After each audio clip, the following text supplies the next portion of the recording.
அறிவாயா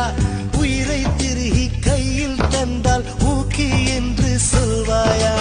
ஆமாம் என்று சொல்லிவிட்டால் ஆண்டுகள் 100 உயிர் தரித்தேன் இல்லை என்று சொல்லிவிட்டால் சொல்லின் முடிவில் உயிர் துறப்பேன் நான் இன்னொரு கருவில் பிறந்து வந்தேனும் மீண்டும் காதலிப்பேன்